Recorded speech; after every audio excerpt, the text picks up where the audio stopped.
trei, sngew. Do you work on Sunday? Ngam. Yes, I have to. Kano kapor shuti. When do you take an off?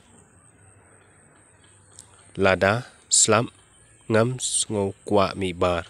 When it is raining, I don't feel like going out. When it is raining, I don't feel like going out. Mynnin shuti. Like yesterday, you took an off. Mynnin ksew jong upang. Yesterday, my dog was sick. Nakadaw uslam ru. Because of the rain also. Trei.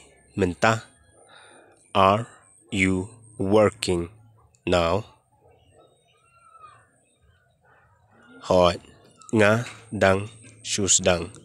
Yes, I have just started.